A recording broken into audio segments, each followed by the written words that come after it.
నమస్తే, welcome to NCN news. నేను కళ్యాణి. బులెటిన్లో ముందుగా హెడ్లైన్స్. ఇంటాక్ట్ వ్యాలీ అనే పరికరం ప్రజలకు చాలా ఉపయోగపడుతుంది. మంత్రి కందుల దుర్గేష్.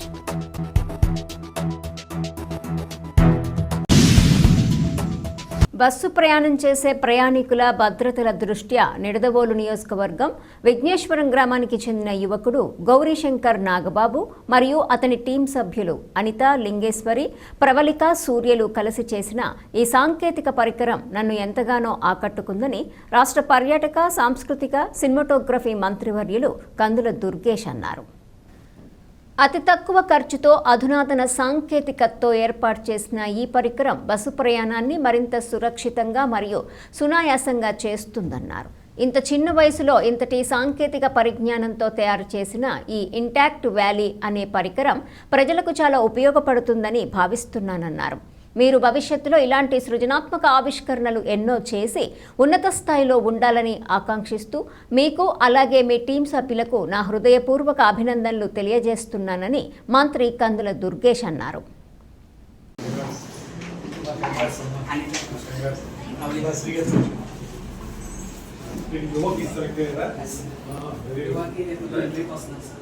బస్సు చాలా మంది జర్నీ చేస్తారు సార్, పడిపోతూ ఉంటారు. చాలా మంది అట్లీస్ట్ మన 2 స్టేట్స్ లోనే రోజుకి ఒకటి చనిపోతూ 15 మంది దాకా పడిపోతూ ఎక్కువ స్టూడెంట్స్ ఉన్నారు సార్.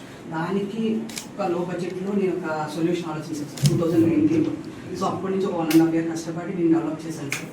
ఏంటంటే ఒక పర్సన్ ఎప్పుడైతే బస్సు మోగుతున్నప్పుడు ఒక పర్సన్ ఫుట్బోర్డ్ మీద కొంత టైం కన్నా ఎక్కువ టైం నుంచుంటే ఆటోమేటిక్గా బజర్ వచ్చి ఐదర్ ఆ పర్సన్ కింద కన్నా దిగాలి లేదా బస్సులో కన్నా ఎక్కాలి. అలా వచ్చినాక సిస్టమ్ అలర్ట్ చేశారు. ఆపేసారు, ఐదర్ ఆ పర్సన్ కింద కన్నా దించాలి లేదా బస్సు లోపలికన్నా ఎక్కించాలి. లోపలికన్నా వెళ్ళాలి సార్. సో ఇప్పుడు మన బస్ స్టాప్స్ లో ఎక్కుతారు కదా సార్, ఎక్కినప్పుడు ఎప్పుడంటే ఆటోమేటిక్గా బజర్ మోగుతుంది. అలా మోగకుండా డిలే అనే ఆప్షన్ చేసి ఇప్పుడు ఇది ఒక ఫుట్బోర్డ్ అనుకోండి సార్. ఒక పర్సన్ ఎక్కారు సార్, వెళ్ళిపోయాడు, వెళ్ళిపోయాడు, నో బజర్ సార్. ఒక పర్సన్ వెళ్ళి ఫుట్బోర్డ్ మీద కంటిన్యూగా నుంచున్నాడు సార్. అయితే ఒక 5 seconds లేదా ఒక 10 seconds నుంచున్నాడు. నుంచున్నట్టే ఆటోమేటిక్గా బజర్. సో ఆ పర్సన్ అక్కడి నుంచి లెగిసేదాకా కూడా అది లెగ్స్ వెళ్ళిపోతూ వస్తూ ఉంటే ఆటోమేటిక్గా ఉండదు సార్. సో ఇది బేసిక్గా సెక్యూరిటీ లెవెల్ పెంచేలాగా డెవలప్ చేస్తారు సార్. అలాంగ్ విత్ కండక్టర్ ప్రతి స్టాప్లో ఉండేటోళ్ళు సంవత్సరం విజయేశ్వరం పోవాలి అని అడవాల్సి వస్తుంది సార్ రోజుకి 10 సార్లు. సో ఆ బాధ లేకుండా కండక్టర్కి ఒక చిన్న రిమోట్ టైప్ ఇస్తున్నాం. సో ఎప్పుడైతే స్టాప్ ముందు వస్తున్నప్పుడు జస్ట్ ఆ బటన్ పర్చేసి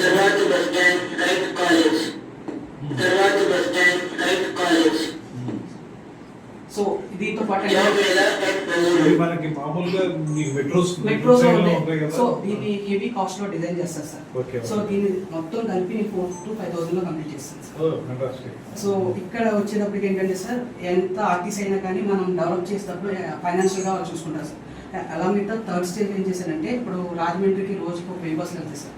సుమారు 10,000 నుంచి 20,000 మంది వెళ్తారు. వాళ్ళ అడ్వర్టైజ్మెంట్స్ కాలేజ్ అవ్వచ్చు, ఫుడ్ అవ్వచ్చు, ఎడ్యుకేషన్ అవ్వచ్చు, వీళ్ళందరికీ కూడా అడ్వర్టైజ్మెంట్స్ కావాలి. లోకల్ జనరల్ పీపుల్ని కాన్సన్ట్రేట్ చేసుకుంటే కనుక వాళ్ళకి అలాంగ్ ఎప్పుడైతే సెక్యూరిటీ అండ్ ఈ బటన్ కండక్టర్ బటన్ అలా అది యాక్టివ్లో లేనప్పుడు ఆటోమేటిక్గా అడ్వర్టైజ్మెంట్స్ అనేవి అయ్యేలాగా దాంతోపాటు ఇన్కమ్ అనేది జనరేట్ చేస్తూ దీంతోపాటు ఎంప్లాయ్మెంట్, సెక్యూరిటీ, ఇన్ఫర్మేషన్ 3 డెవలప్ చేస్తాం. ఇన్కమ్ ఎలా వస్తుందో సో ఇప్పుడు మనకి రాజమండ్రిలో ఒక ఫుడ్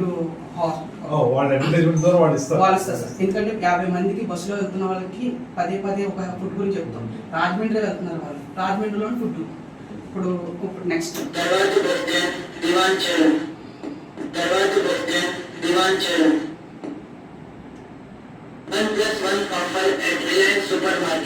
సో ఆటోమేటిక్గా కొంచెం టైం తీసుకున్న తర్వాత ఆటోమేటిక్గా అయిపోతుంది సార్. ఈ 3 ఫంక్షన్స్ కలిపి సింగిల్ ఆపరేషన్లో జరిగిపోతున్నాయి. అంటే చాలా యూనిక్గా జరుగుతాయి, చాలా తక్కువ పవర్లో కూడా జరుగుతాయి సార్. దీన్ని 2019లో స్టార్ట్ చేసి 1.5 year కంప్లీట్ చేశాను సార్. తర్వాత నేను జాబ్కి వెళ్ళి ఇప్పుడు ఐఫోన్ మదర్బోర్డ్ డెవలపర్ వర్క్ చేస్తున్నాను. సో హైదరాబాద్లో ఐటీలో. సో ఇలా మా సిస్టర్ అండ్ మా కజిన్ ఇంకొక అమ్మాయిని కలిపి వాళ్ళని ట్రై చేసి రిమైనింగ్ అంతా కంప్లీట్ చేసి మన మేధాకి ఇస్తే 450 ప్రాజెక్ట్స్లో ఫస్ట్ ప్లేస్ వచ్చింది sir.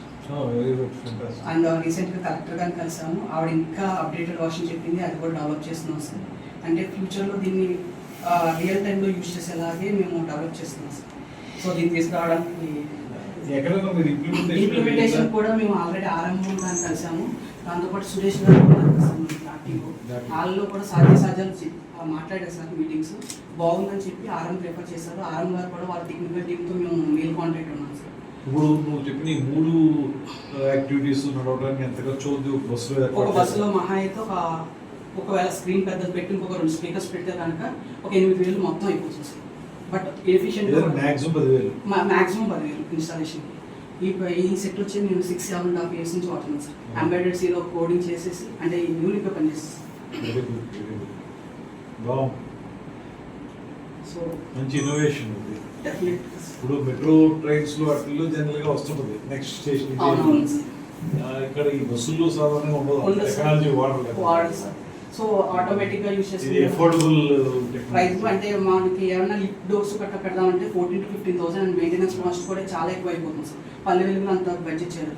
Along with that employment వస్తుంది, ఇన్కమ్ వస్తుంది కాబట్టి చాలా యూస్ఫుల్ కూడా అవుతుంది సార్. ఓకే. మేధా కాంపిటీషన్ లో మనం వచ్చింది ఫస్ట్ ప్లేస్. మేము గురు సార్. ఓకే. నేను ట్రైన్ చేసి ప్రవళిక, అనిత, అనీశ్వరి. అమ్మాయి హెల్త్ బాగాలేదు, ఈరోజు రాలేదు sir. So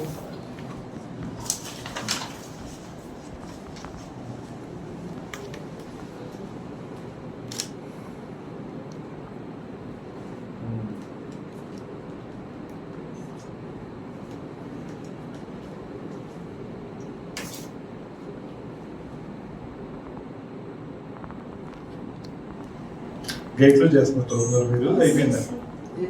final year sir complete.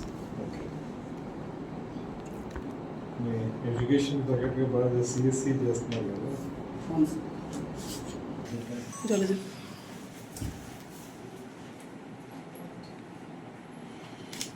రోజు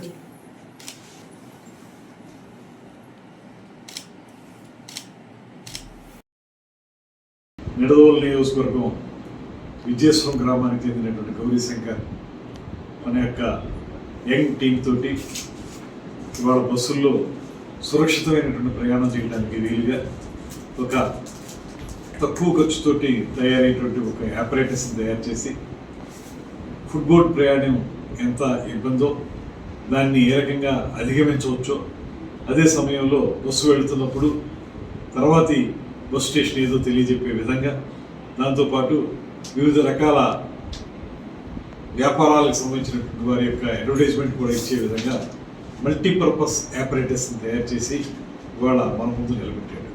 ఇది నిజంగా ఎంతో ఉపయోగపడేటువంటి అంశం. ఇంత ఇన్నోవేటివ్గా ఈ వయసులో ఆలోచించి ఈ కార్యక్రమాలు చేస్తున్నటువంటి యంగ్ టీంని నేను ప్రత్యేకంగా అభినందిస్తూ, అదేవిధంగా తను చదువుకుంటూ ఉద్యోగం చేస్తూ మరో పక్కన న్యాచురల్ ఫార్మింగ్ ద్వారా పండించినటువంటి ధాన్యం కానీ, తాటి బెల్లం కానీ, అదేవిధంగా ఇతరత్ర ఏవైతే ఉపయోగపడతాయో తేనె అటువంటివి కొంత స్వయం ఉపాధి జరిగే విధంగా, దాంతోపాటు ఆర్థికపరమైనటువంటి అభివృద్ధి జరిగే విధంగా వారు చేస్తున్నటువంటి కార్యక్రమం నిజంగా అభినందించదగ్గది. ఈ చిన్న వయసులో ఇవాళ స్టార్టప్ ప్రోగ్రామ్స్ గురించి వాటి గురించి మనం మాట్లాడుతూ ఉన్నాం. ప్రతి కుటుంబంలో ఒక ఎంఎస్ఎంఈ ఉండాలనేటువంటి మాటని ముఖ్యమంత్రి చంద్రబాబు నాయుడు గారు, ఉప ముఖ్యమంత్రి పవన్ కళ్యాణ్ గారు కూడా చెప్తా ఉన్నారు. దాని నేపథ్యంలో ఈ చిన్న వయసులో ఉన్నటువంటి విద్యార్థులు చేస్తున్నటువంటి ఈ కార్యక్రమాన్ని ప్రత్యేకంగా అభినందిస్తూ, రాబోయే రోజుల్లో ఒక మంచి పారిశ్రామికవేత్తలుగా, అదేవిధంగా సమాజానికి ఉపయోగపడేటువంటి మంచి ఆలోచనలతోటి ఒక ఇన్నోవేటివ్ విధానంలో కార్యక్రమాలను తీసుకువెళ్ళాలనేటువంటి మాటను మనస్ఫూర్తిగా కోరుకుంటూ సెలవు తీసుకుంటాను.